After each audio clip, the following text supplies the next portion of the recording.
నమస్తే welcome to mid day news నేను Shivani bulletin ముందుగా హెడ్లైన్స్ చూద్దాం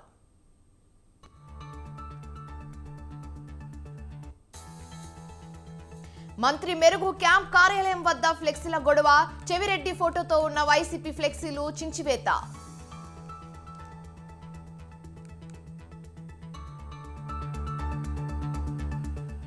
మల్కాజ్గిరి ఎంపీ టికెట్ కోసం బండ్ల గణేష్ దరఖాస్తు గాంధీ భవన్ లో సందడి చేసిన నటుడు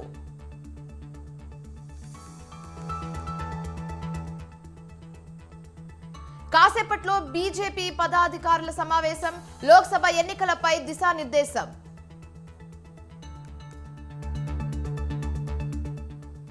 మూడో రోజు శివబాలకృష్ణ విచారణ ఇంట్లో దొరికిన డాక్యుమెంట్లపై ఆరా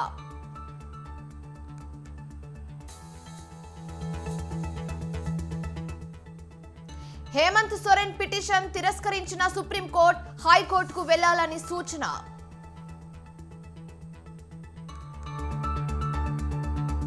హేమంత్ సోరెన్ అరెస్టుకు నిరసన లోక్సభ నుంచి ఇండియా కూటమి సభ్యుల వాకౌట్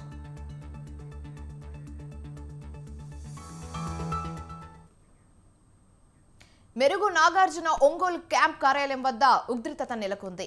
చెవిరెడ్డి భాస్కర్ రెడ్డి ఫోటోతో ఉన్న ఫ్లెక్సీలను గుర్తు తెలియని వ్యక్తులు చించేశారు. చించిన ఫ్లెక్సీలను తొలగించి బాలినేనితో ఉన్న ఫ్లెక్సీలు ఏర్పాటు చేశారు.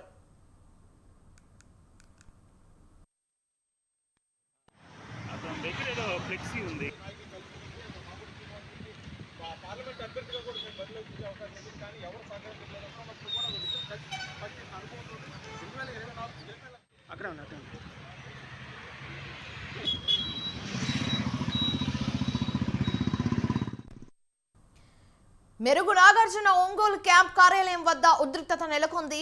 చెవిరెడ్డి భాస్కర్ రెడ్డి ఫోటోతో ఉన్న ఫ్లెక్సీలను గుర్తు తెలియని వ్యక్తులు చించేశారు. చించిన ఫ్లెక్సీలను తొలగించి బాలినేనితో ఉన్న ఫ్లెక్సీలు ఏర్పాటు చేశారు.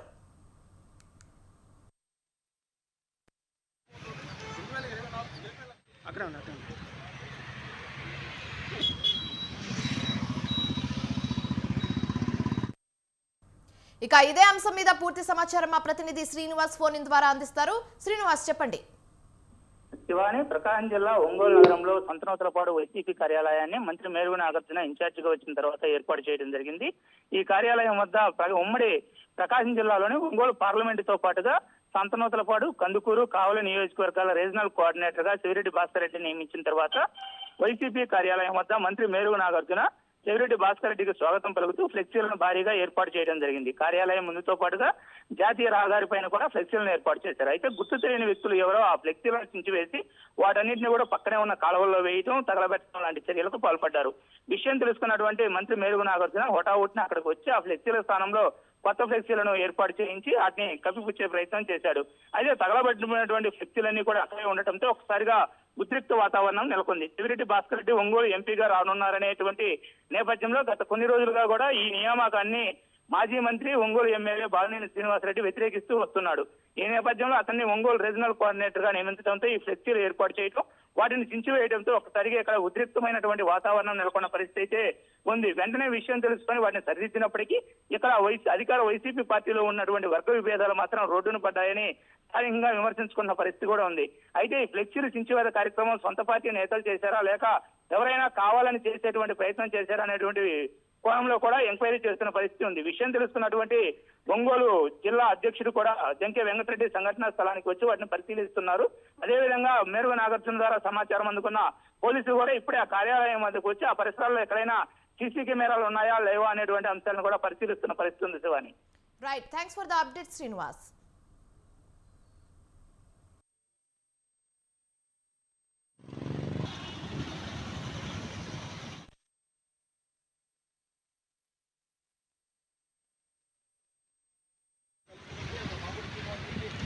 పార్లమెంట్ అభ్యర్థిగా కూడా మేము బదిలీ వచ్చే అవకాశం ఉంది. కానీ ఎవరు సహకరించలేదన్నప్పుడు కూడా అనుభవం 2024 అక్కడ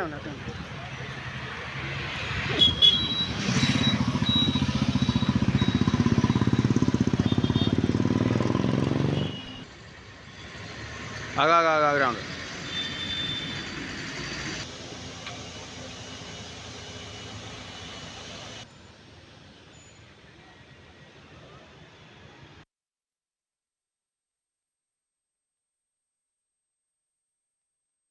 భాగంగానే తన ఆధిపత్యాన్ని తెలియజేసే విధంగా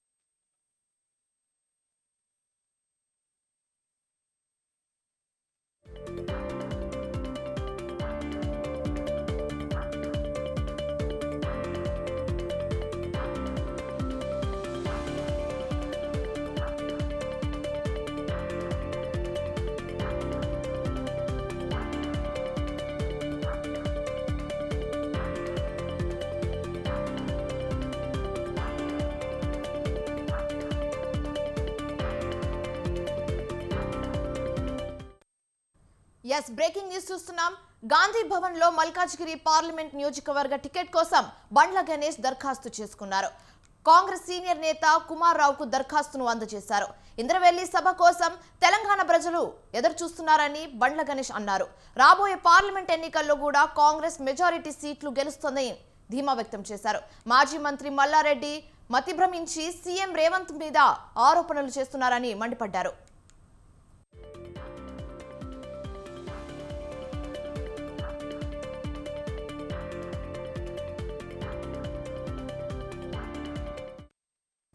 ఇక ఇదే అంశం మీద పూర్తి సమాచారం మా ప్రతినిధి రాజు ఫోన్ ఇన్ ద్వారా అందిస్తారు. రాజు చెప్పండి. రైట్ శివాని, కాంగ్రెస్ పార్టీ రానున్న పార్లమెంటు ఎన్నికలకు సంబంధించి ఆశావాహులు వివిధ నియోజకవర్గాలలో ఉన్నటువంటి పార్లమెంటు కాంగ్రెస్ పార్టీ టికెట్ ఆశిస్తున్నటువంటి ఆశావాహుల దగ్గర నుంచి దరఖాస్తుల స్వీకరణ కార్యక్రమం ప్రారంభించింది. అందులో భాగంగానే ఈ రోజు గాంధీ భవన్ లో కాంగ్రెస్ పార్టీ సీనియర్ నేత కుమార్ రావుకు బండ్ల గణేష్ ప్రముఖ గణేష్ కొంతకాలంగా కూడా కాంగ్రెస్ పార్టీ గెలుపులో అసెంబ్లీ ఎన్నికల్లో కూడా కాంగ్రెస్ పార్టీ ప్రచారంలో పాల్గొన్నారు. అనంతరం కూడా కాంగ్రెస్ పార్టీ గెలుపు కోసం కృషి చేస్తూ వస్తున్నారు.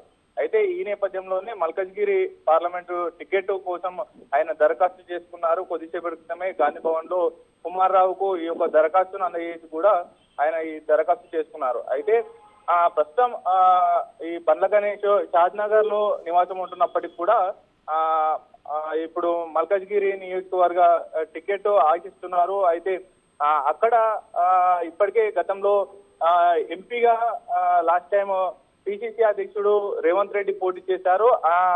అయితే ఆ టికెట్ కోసం ఈయన దరఖాస్తు చేసుకున్నారు. ప్రస్తుతం బీఆర్ఎస్ ఎమ్మెల్యేగా ఉన్నటువంటి మేడ్చల్ ఎమ్మెల్యే మల్లారెడ్డిని కూడా తీవ్ర పదజాలంతో కూడా ఆయన మతిభ్రమించి మాట్లాడుతూ ఉన్నారు అంటూ కూడా తీవ్ర వ్యాఖ్యలు చేయడం అనేది జరిగింది. తీవ్ర స్థాయిలో విమర్శలు చేశారు మల్లారెడ్డి మీద. అయితే మల్లారెడ్డి కుమారుడు భద్రారెడ్డికి టికెట్ కావాలంటూ కూడా బీఆర్ఎస్ లో ఆయన గట్టి ప్రయత్నాలు చేస్తున్నారు. అయితే మల్లారెడ్డికి కౌంటర్ చేస్తూనే కూడా బండ్ల గణేష్ ఇవాళ ప్రెస్ మీట్ పెట్టడం జరిగింది. మల్లారెడ్డిని టార్గెట్ చేస్తూ కూడా అనేక విమర్శలు చేయడం అనేది జరిగింది. ఏది ఏమైనప్పటికీ అక్కడ పూర్తి స్థాయిలో కూడా మల్కాజ్గిరి నియోజకవర్గంలో ఉన్నటువంటి అసెంబ్లీ సెగ్మెంట్లలో కూడా ఇప్పటికే బీఆర్ఎస్ అత్యధిక స్థానాలు కూడా కైవసం చేసుకున్నటువంటి పరిస్థితి అయితే ఉంది. అయితే బండ్ల గణేష్ కొంత సెక్యులర్ ఓటు బ్యాంకు తన వైపు వస్తుంది, అలాగే కొంత సినీ గ్లామర్ ఉంది అని కూడా ఆయన భావిస్తున్నారు. మొదటి నుంచి కాంగ్రెస్ పార్టీకి ప్రచారంలో కావచ్చు, అలాగే గెలుపులో కూడా ఆయన కృషి చేశారు కాబట్టి కాంగ్రెస్ పార్టీ టికెట్ ఆయన ఆశిస్తా ఉన్నారు. ఆయనతో పాటు ఇతర నాయకులు కూడా కాంగ్రెస్ పార్టీకి చెందినటువంటి నాయకులు ఇప్పటికీ మల్కాజ్గిరి టికెట్ తమకు కేటాయించాలని కూడా దరఖాస్తులు రావడం అనేది జరిగింది. ఏది ఏమైనప్పటికీ ఒక సినీ ప్రముఖుడు అలాగే నిర్మాత ఇప్పుడు మల్కాజ్గిరి ఎంపీ టికెట్ ఆశించడం అయితే కాంగ్రెస్ పార్టీలో కొంత చర్చ అయితే జరుగుతూ ఉంది. అంతేకాకుండా దరఖాస్తు చేసుకునే క్రమంలోనే స్థానికంగా ఎమ్మెల్యేగా ఉన్నటువంటి మల్లారెడ్డిని టార్గెట్ చేస్తూ విమర్శలు చేయడం అనేది కొంత చర్చనీయాంశంగా మారిందనేది చెప్పుకోవాలి. Right, thanks for the updates రాజు.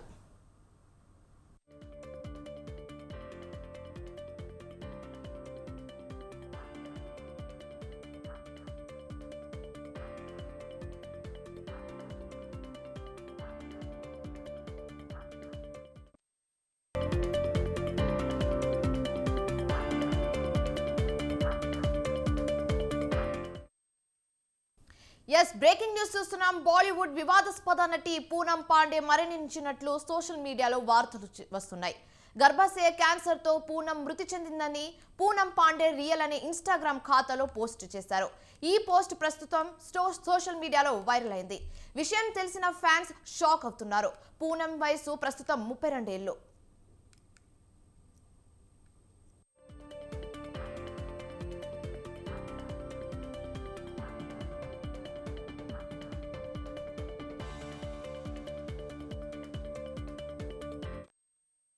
మోడల్గా కెరియర్ ప్రారంభించిన పూనం పాండే 2013లో నషాతో బాలీవుడ్లోకి అడుగుపెట్టారు. సినిమాల కంటే ఆమె వివాదాస్పద వ్యాఖ్యలతోనే ఎక్కువగా పబ్లిసిటీ పొందారు. అప్పట్లో భారత్ వన్డే ప్రపంచ కప్ గెలిస్తే నగ్నంగా స్టేడియంలోకి వస్తానని ప్రకటించిన పూనం పాండే బాగా ఫేమస్ అయ్యారు.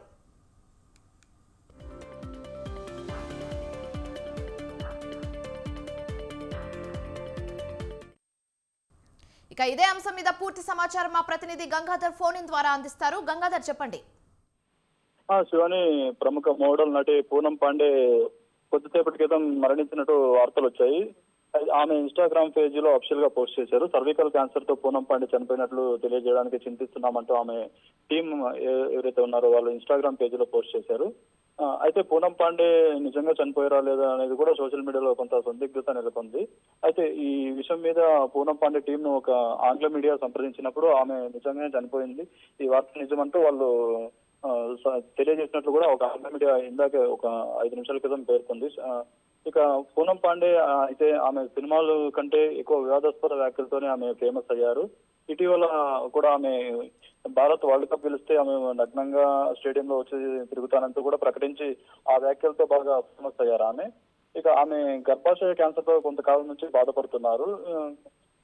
ఆమె ఇంకా అనారోగ్య సమస్యల వల్ల కూడా ఆమెకి అసలు క్యాన్సర్ నుంచి కోలుకోలేని పరిస్థితి ఏర్పడినట్టు కూడా ఆమె టీం చెప్తున్నారు. ఇక నిన్న రాత్రి ఆమె క్యాన్సర్ తో చనిపోయినట్టు కూడా మనకు వాళ్ళ PR టీం అనేది చెప్తున్నారు. పూనం పాండే తెలుగులో అయితే ఇప్పటి వరకు అసలు ఏ సినిమాలోనూ కనిపించలేదు. బాలీవుడ్ సినిమాల్లోనే ఆమె కొన్ని సినిమాల్లో యాక్ట్ చేశారు. కానీ ఆమె నటిగా కంటే ఇట్లా వివాదాస్పద వ్యాఖ్యలు చేయడం, వివాదాస్పదంగా కొన్ని ప్రవర్తించడం, దాని ద్వారా ఆమె బాగా ఫేమస్ అయ్యారు. Shivani, right, thanks for the updates Gangadhar.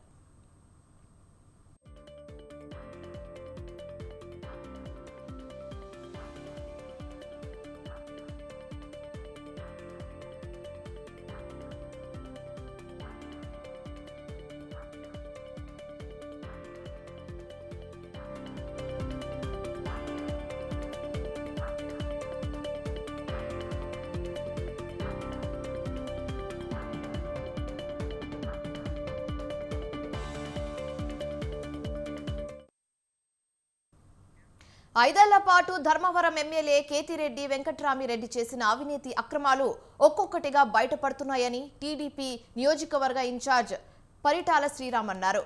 రేగాటిపల్లిలోని కోట్ల రూపాయల సొసైటీ భూములు ఆక్రమించారని ఆరోపించారు. రేగాటిపల్లిలో బ్రిటిష్ కాలనీలోనే 1300 ఎకరాల భూమి సొసైటీ పేరు మీద ఉందన్నారు. దీనిలో 900 ఎకరాలను పరిటాల రవీంద్ర హయాంలో పేదలకు పంచిపెట్టారన్నారు. ఆయన చేసిన దానిలో ఈ మధ్యలో వచ్చిన అనేకమైన విషయాల్ని కూడా మనం ఒకసారి బయటికి తీసుకున్నట్లయితే దాంట్లో ఇంతకు మనం చూసే ఉంటాం కొన్ని పేపర్లలో రేగాటిపల్లి భూముల గురించి, సొసైటీ భూముల గురించి, సొసైటీ భూముల్లో జరిగిన ఫ్రాడ్ గురించి కూడా పూర్తి స్థాయిలో చెప్పడం జరిగింది. మనకు 90% భూములు ఎవరైతే భూములు ఆల్రెడీ భూములు ఉన్న వాళ్ళకి, లేకుంటే అసలు ఊరికి సంబంధం లేని వాళ్ళకే ఈ భూములన్నీ కూడా కట్టబెట్టడం జరిగింది. ప్రజలకు చెందాల్సిన సొసైటీ భూముల్ని క్రమక్రమంగా కేవలం అనుచరులకే అవి అందేటట్టుగా కూడా చేసుకొని వచ్చిన పరిస్థితిని కూడా మనం చూస్తూ వస్తున్నాం. ఈరోజు ధర్మవరం చుట్టూ ఎక్కడ చూసినా కానీ ఉన్న సొసైటీ ల్యాండ్స్ ఏవైతే ఉన్నాయో, సొసైటీ ల్యాండ్స్ని అతి చేరువుగా, ధర్మవరం పట్టణానికి అతి చేరువుగా, అంతకింత ధర్మ అభివృద్ధిలో కూడా భాగం కాగలిగిన భూములన్నింటినీ కూడా ఈ రకంగా మీరు పంచిపెట్టడము, కేవలం డబ్బుల కోసం కోట్లకు విలువ చేసే భూముల్ని కూడా ఆ రకంగా పంచిపెట్టడం. తిరుమల శ్రీవారిని అభిషేక సేవలో ఏపీ హైకోర్టు న్యాయమూర్తి నూనెపల్లి హరినాథ్, రాష్ట్ర మంత్రి ఆర్కే రోజా, ఎమ్మెల్యే కొడాలి నాని దర్శించుకున్నారు. వారికి ఆలయ అధికారులు మహాద్వారం వద్ద స్వాగతం పలికి దర్శనం ఏర్పాట్లు చేశారు. దర్శనం అనంతరం రంగనాయకుల మండపంలో వేద పండితులు వేద ఆశీర్వాదం ఇవ్వగా టీటీడీ అధికారులు తీర్థ ప్రసాదాలు అందించారు. ఆలయం వెలుపల మాట్లాడిన రోజా, జగన్ రెండోసారి ముఖ్యమంత్రి కావడంతో పాటు నగరి ఎమ్మెల్యేగా మూడోసారి తాను గెలవాలని స్వామివారిని కోరినట్లు చెప్పారు.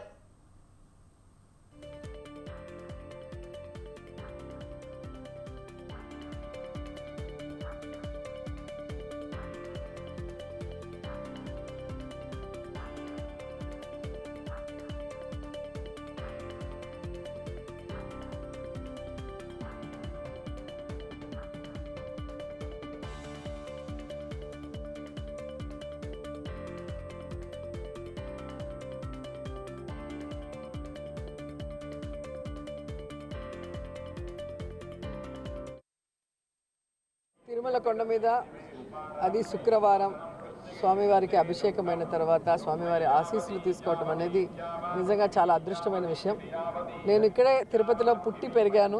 ఆ రోజు నుంచి ఈరోజు నేను ఇంత ఎదగటానికి మరి భగవంతుడి ఆశీస్సులే కారణం. అండ్ ఈరోజు చాలా హ్యాపీగా అనిపిస్తుంది. ఎందుకంటే వెంకటేశ్వర స్వామి ఆశీస్సులతో ఈరోజు నన్ను నమ్ముకున్న ప్రజలకి నగిరిలో నేను సర్వీస్ చేయగలుగుతున్నందుకు. సో రాబోయేది ఎలక్షన్ టైం కాబట్టి ఎవరైతే ప్రజలకి అండగా ఉంటూ ఇచ్చిన మాట మీద నిలబడి తన కుటుంబ సభ్యులుగా ప్రజల్ని భావించి ప్రతి ఒక్కరికి ఒక కొడుకులాగా పనిచేస్తున్న జగనన్న మళ్ళీ రెండోసారి ముఖ్యమంత్రి అవ్వాలి. అలాగే నగిరిలో నేను హ్యాట్రిక్ కొట్టాలి ఎమ్మెల్యేగా అని చెప్పి మనస్ఫూర్తిగా కోరుకున్నాను. తిరుమల కొండ మీద హైదరాబాద్, విశాఖపట్నం నగరాల మధ్య నడిచే గోదావరి ఎక్స్ప్రెస్ రైలుకు సుదీర్ఘ చరిత్ర ఉంది. గోదావరి ఎక్స్ప్రెస్ రైలు 50 వసంతాలు పూర్తి చేసుకుంది. గోదావరి ఎక్స్ప్రెస్ పట్టాలపై పరుగులు ప్రారంభించి 50 ఏళ్లు పూర్తి చేసుకుంది. విశాఖ నుంచి హైదరాబాద్కు నడిచే సూపర్ ఫాస్ట్ ఎక్స్ప్రెస్కు వేడుకల గోల్డెన్ జూబ్లీ నిర్వహించారు.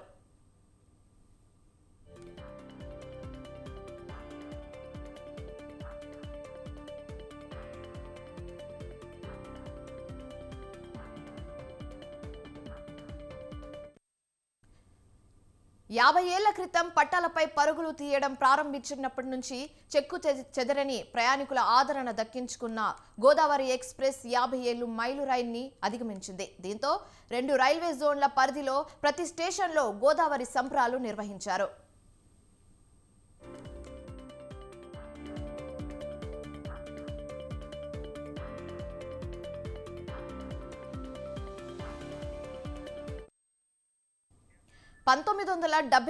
ఫిబ్రవరి 1న ప్రారంభమైన గోదావరి రైల్ ఇప్పటికీ ప్రజా ఆదరణ పరంగా ముందంజలో ఉంది.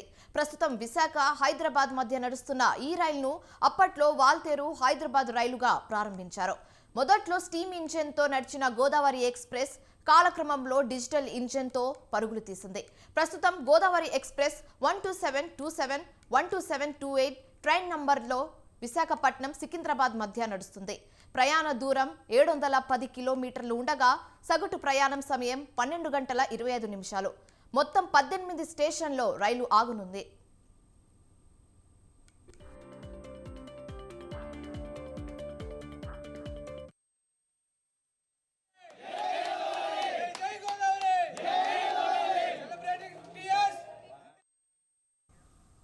అయితే విశాఖలో మొదలై హైదరాబాద్ చేరుకునే గోదావరి ఎక్స్ప్రెస్ పట్టాలపై ప్రయాణం ప్రారంభించి 50 ఏళ్లు పూర్తి చేసుకోవడంతో భారతీయ రైల్వే వేదికగా దాని పుట్టినరోజు నిర్వహించింది. అరుదైన గౌరవం దక్కించుకున్న గోదావరి ఎక్స్ప్రెస్ ను అందంగా ముస్తాబు చేసి వేడుకలు నిర్వహించారు. విశాఖలో ప్రారంభమై గోదావరి జిల్లాలను దాటుకొని విజయవాడ దిశ మార్చుకొని హైదరాబాద్కు పరుగులు తీస్తే రైలుకు ఇన్నేళ్లలో ఎన్నో మార్పులు వచ్చాయి. Godavari Superfast Express 50 years successfully connected. Jai Godavari! Jai Godavari! Jai Godavari! Jai Godavari! Jai Godavari! Jai Godavari! Jai Godavari! Celebrating 50 years. Support, support. Thank you so much, Rain and Anthem staff. From Vizag to Hyderabad. ఈ rail silver Jubilee వేడుకలను ఘనంగా నిర్వహించారు. రైలును అందంగా ముస్తాబు చేశారు. విశాఖలో Godavari express బయలుదేరే ముందు ప్రజలు, రైల్వే శాఖ అధికారులు కేక్ కట్ చేసి సంబరాలు చేశారు. హైదరాబాద్ వరకు ఈ ఎక్స్ప్రెస్ ఆగే ప్రధాన స్టేషన్లో ఇలాగే వేడుకలు జరిపారు. Rain and Anthem staff. From Vizag to Jai Godavari Superfast Express 50 years successfully completed. Jai Godavari. భారతీయ రైల్వేతో అనేక దశలను చూసిన గోదావరి ఎక్స్ప్రెస్ కు 50 ఏళ్లు పూర్తి చేసుకోవడంతో దానితో అనుబంధం ఉన్న ప్రతి ఒక్కరూ గుర్తు చేసుకున్నారు. ఉమ్మడి ఆంధ్రప్రదేశ్లో రాష్ట్ర రాజధాని హైదరాబాద్ వెళ్లేందుకు అన్ని జిల్లాల వారీగా ఆనుకుని ఉండేలా 1974లో గోదావరి ఎక్స్ప్రెస్ 12728 రైలు ప్రారంభించారు. ఎక్స్ప్రెస్ సూపర్ ఫాస్ట్ రైలుగా పలు దశలు దాటుకుంది. అయితే 50 ఏళ్లు నిర్విరామంగా గోదావరి ఎక్స్ప్రెస్ సేవలు విశాఖ హైదరాబాద్ మధ్య సుదీర్ఘంగా కొనసాగుతున్నాయి. గోదావరి ఎక్స్ప్రెస్ రైలు ప్రారంభం 50 ఏళ్లు పూర్తి చేసుకున్న సందర్భంగా గోల్డెన్ జూబ్లీ వేడుకలను Andhra university school of international business professor YR Reddy ఆధ్వర్యంలో విశాఖ రైల్వే స్టేషన్లో గురువారం సాయంత్రం ఘనంగా నిర్వహించారు.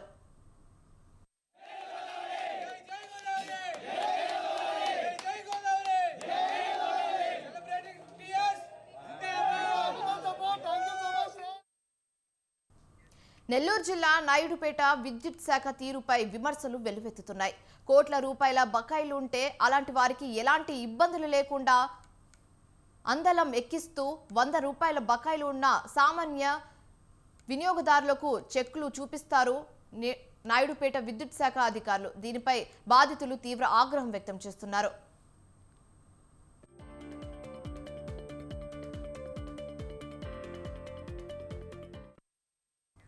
కోట్ల రూపాయలు బకాయిలు ఉన్న వారిని పట్టించుకోని అధికారులు సామాన్య వినియోగదారులు 100 రూపాయలు బకాయి ఉన్నా వేధిస్తున్నారని ఆవేదన వ్యక్తం చేస్తున్నారు. బకాయిల కోసం తమను ఇబ్బంది పెడుతున్నారంటూ బాధితులు వాపోతున్నారు.